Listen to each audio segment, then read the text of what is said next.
of all the things in the world, of all the things that a human being can do,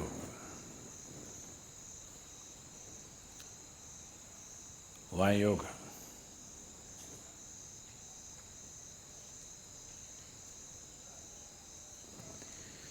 Everything that human beings can do is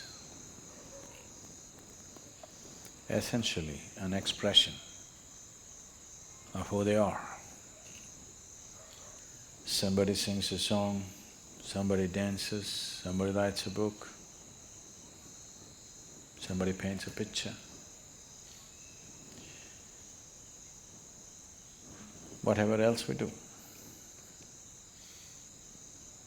is an expression of who you are. You may be conscious of it, you may be unconscious of it, but still everything that you say, everything that you do, everything that comes out of you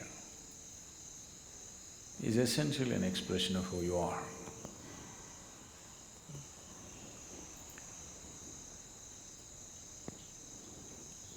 So yoga, in that way, is diametrically opposite to this, because it's not an expression of who you are.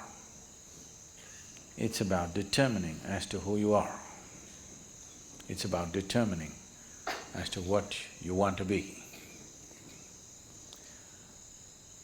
Changing the very fundamentals of one's existence. Today, there is substantial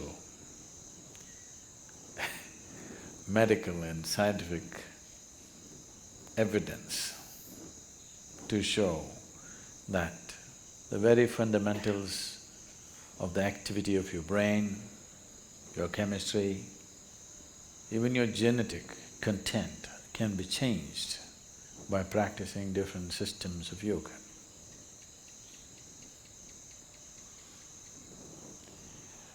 This needed no confirmation because we've always witnessed this. But today there is scientific data to prove this. So this is not an expression of who you are, this is about determining the nature of who you wish to be, changing the fundamental ingredients which has made you who you are.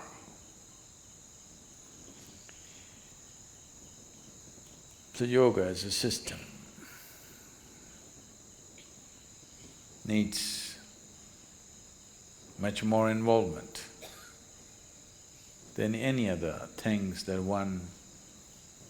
any other forms of things that we do, which are merely an expression of who we are. If you find full expression through any particular activity, it may also leave you somewhat transformed. If you cook with all your heart, some transformation may happen.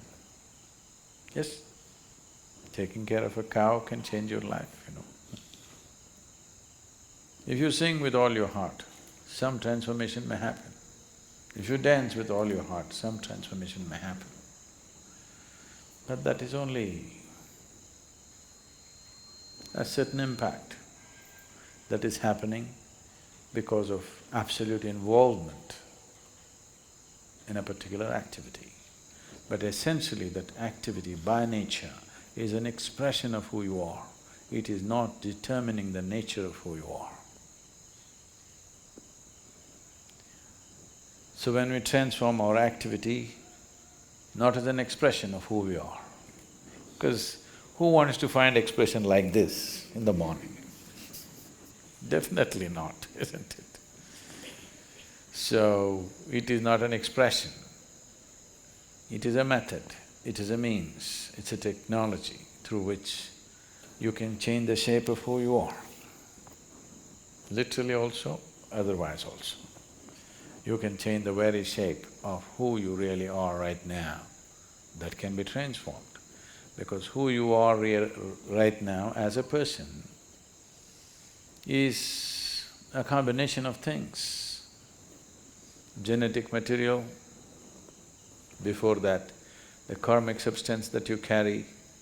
Because of that, you chose a certain womb, so the genetic material. And since the moment you were born, whatever kind of impressions that have gone into you in the form of variety of experiences, situations, thoughts, emotions, relationships, associations, whatever else you have imbibed, all these things make you a certain kind of person. When you say, I am a certain kind of person, what you're saying is, I have this kind of compulsions. When you say, I am this kind of person, what you're saying is, this is the kind of compulsions that I identify myself with, so I am this kind of a person. People, it's a very Western thing, but it's very much there in India today, because a lot of Indians are far more Western than West. If you go all the way west, you come back to India. So they are much more Western than Westerners are today.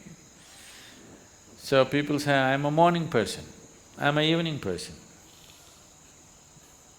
So what they mean is, morning, I cannot wake up in the morning. That means I'm an evening person. I can't stay awake in the evening, so I'm a morning person. Not only that, people… it's going far, some are BlackBerry people, some are Apple people. It's all getting… world is getting divided in so many ways. They're not just instruments that you use and keep it down, it's… you get identified with it. So there are chapati people, there are rice people, there are dosa people, there are idli people, all kinds. So, what kind you are is essentially a certain type of compulsion.